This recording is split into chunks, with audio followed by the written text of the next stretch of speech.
Nouvelle édition sur la nationale. Mesdames, Messieurs, bonjour et bienvenue dans ce journal des régions. Le projet de service décentralisé conduit par les communautés reconnaît les mérites des organes de l'association de développement du village de Dokpa dans la commune de Zakota. Plusieurs critères dont l'entretien des pistes rurales et l'exécution des travaux d'intérêt collectif sont mis en jeu. On fait le point avec Gilles Dansou, François Zinsou. Dokpa, une localité de la commune de Zakota, marque d'un cachet spécial l'exécution du programme pilote de filets sociaux à travers le respect des travaux d'intérêt collectif et d'entretien des pistes rurales. Une bonne visibilité pour Zakota. Souvent on parle de Zakota trop en négatif, mais là, grâce à Dokpa, Zakota sera vu sous un angle beaucoup plus positif. Ailleurs, on est laborieux à Zakota, mais Dokpa est particulièrement laborieux. Je voudrais dire que je ne marchanderai pas du tout le soutien pour qu'on puisse avoir une autre phase de ce projet. Un sous-volet du projet de service décentralisé conduit par les communautés PSDCC. Plusieurs critères sont mis en jeu. Le premier, c'est la gestion transparente des fonds. Est-ce qu'au cours du processus des techniques, les règles d'une bonne gestion financière ont été appliquées? Le deuxième critère, c'était le respect scrupuleux du calendrier retenu. Troisièmement, c'est l'organisation et la qualité des travaux. Comment est-ce que le contrôleur a encadré les communautés? Quelle est la communauté qui se distingue par la meilleure qualité? Le quatrième, c'est la mobilisation des bénéficiaires pour la réussite des travaux. Et le dernier critère, c'est la réflexion sur la pérennisation. Le maire de Zakota s'honore de cette marque distinctive. Une fois, c'est encore à la suite de mes prédécesseurs, j'exprime ma satisfaction et ma fierté d'avoir parmi nos villages une petite agglomération qu'on appelle Topa. Nous vous exprimons toute notre gratitude pour l'accompagnement sans réserve. Et surtout, nous saluons l'engagement à nos côtés du directeur exécutif national et de toute son équipe. Je crois que le signal est très fort et nous nous engageons aux côtés de ces communautés et nous les encourageons et leur promettons notre soutien. Dokpa vient de se faire remarquer positivement tout à l'honneur de la commune de Zakota.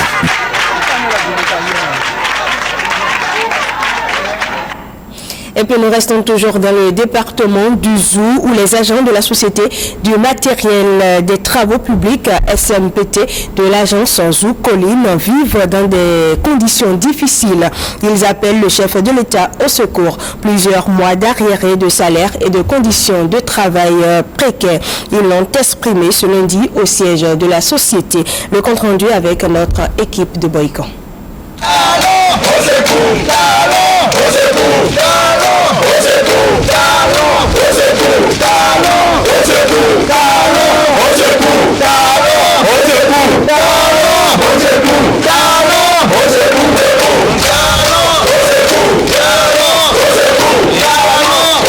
Excellence, Monsieur le Président de la République, c'est avec une grande amertume dans l'âme que nous venons très respectueusement porter à votre connaissance, en votre qualité de père de la nation, ce que nous vivons dans la Société du matériel des travaux publics SMTP.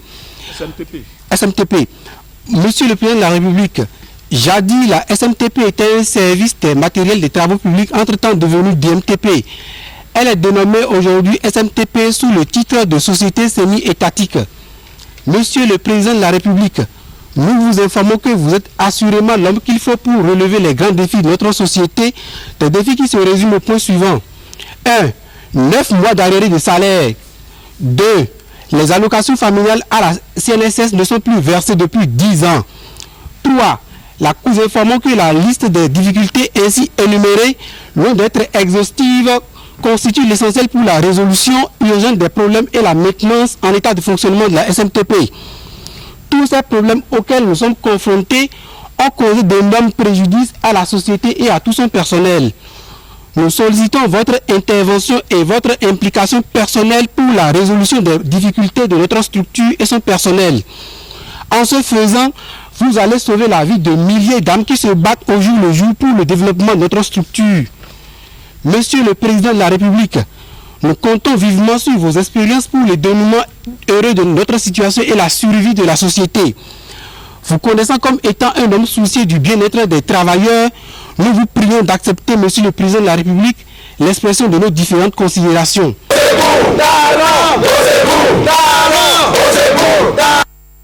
Dans le cadre de la fête de Ramadan, la Jamaat islamique Ahmadiyya du Bénin a fait don de vivres aux personnes en situation difficile à travers le pays. Ce lundi, les membres de l'association étaient dans le département de Lomé pour le même exercice. Reportage de Oliver Oussougoué.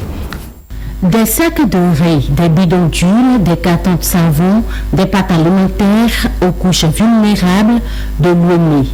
À moins de 72 heures de la fête du Ramadan, la Jamaat islamique Ahmadiyya du Bénin vole au secours des personnes en situation difficile. La cible, les malades du centre hospitalier universitaire départemental de Lomé Plateau, les détenus de la prison civile de Porte-Novo, les enfants de l'orphelinat Notre-Dame d'Adjara et les malades mentaux du centre Saint-Camille d'Avroncourt. Plus de 500 personnes sont impactées par ce don de l'association la Jamaat islamique Ahmadiyya.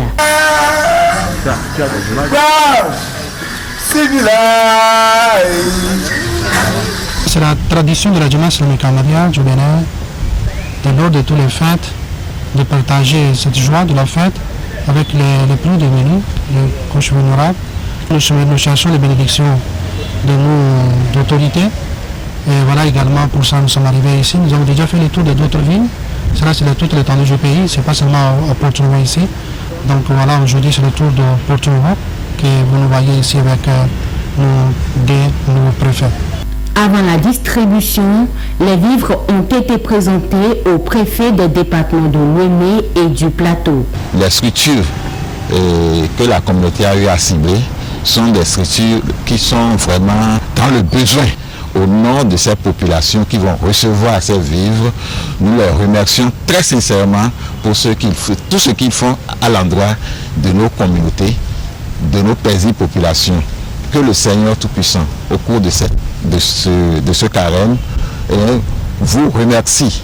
Le département de Lomé est la dernière étape de la série de remises de vivres aux personnes en situation difficile initiée par la Jamaat islamique Ahmadiyya en ce mois de Ramadan. Plus de 20 millions de francs CFA ont été mobilisés dans le cadre du projet. Et puis le maire d'Avroncourt, Eugène Lonignon, j'y arrive, et ses pairs ont tenu la deuxième session ordinaire du conseil communal d'Avroncourt la semaine qui vient de s'achever. Au terme donc des travaux, une équipe de l'antenne régionale Lomé Plateau a recueilli quelques appréciations. Suivez plutôt.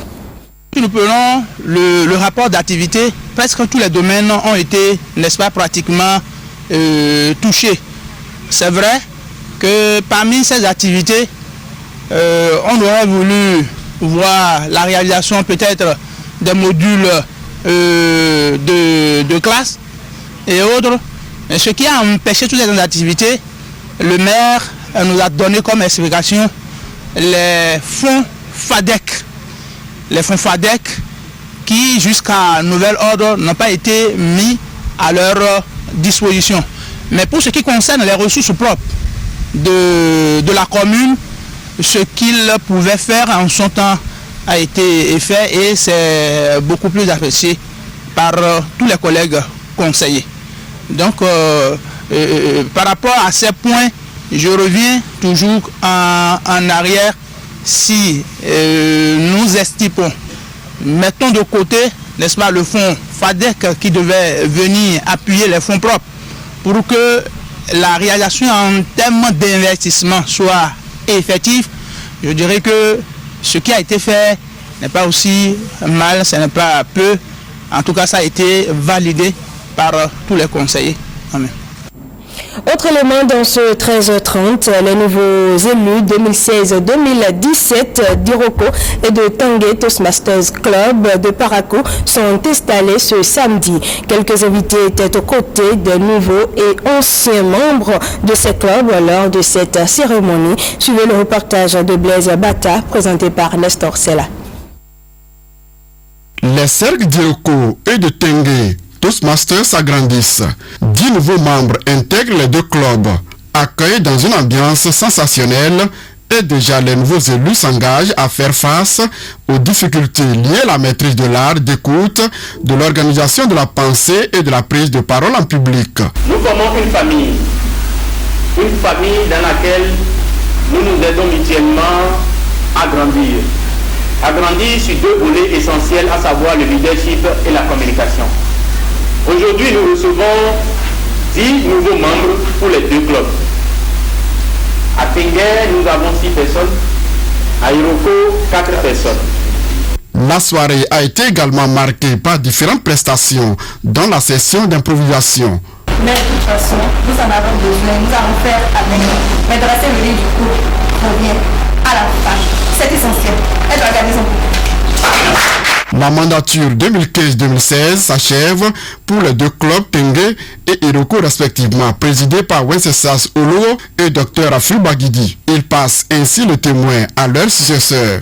Je sais que la tâche ne sera pas facile, mais j'ai foi et je pense qu'avec toute l'équipe et tous les membres du mouvement, nous allons travailler ensemble et nous atteindrons les résultats. Nous devons continuer, nous devons aller de l'avant et l'objectif c'est que à la fin de la mandature 2016-2017, Tengue Toastmasters remplisse tous les 10 points du DCP et que nous soyons meilleurs ou co-meilleurs clubs du Bénin. La session s'est achevée dans une ambiance festive. Tous ici entendent œuvrer pour l'atteinte de leur objectif commun.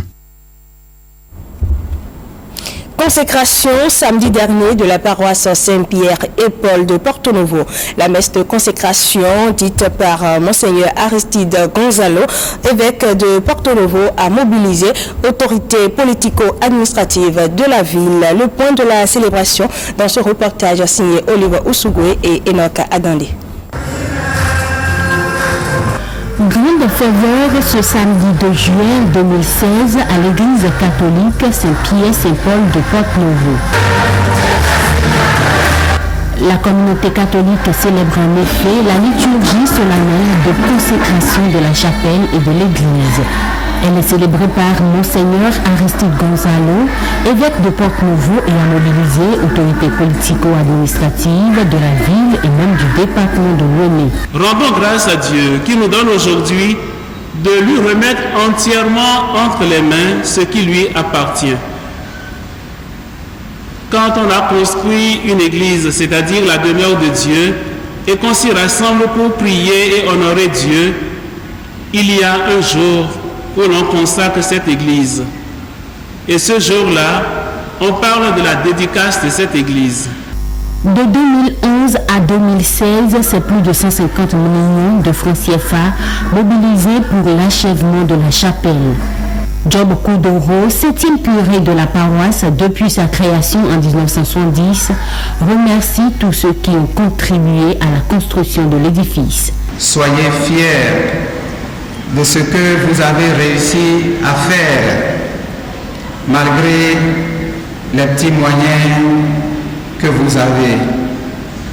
Merci à vous pour le franc que vous avez donné. Merci à vous pour les conseils très gentils. Merci aussi à vous pour les égratignures, ça fait partie de la vie. 4 moments forts ont marqué la liturgie de consécration de la paroisse Saint-Pierre et Saint-Paul de Porto-Novo. Les rites d'ouverture, la liturgie de la parole, la prière de la consécration et l'Eucharistie. Elle impulse dès lors un nouveau dynamisme à l'Église et fait de la paroisse Saint-Pierre-Saint-Paul le lieu par excellence de communion, de dialogue et d'échange avec Dieu. Et ce sera tout pour ce 13h30. Merci à vous de l'avoir suivi. Très bel après-midi à toutes et à tous. Au revoir.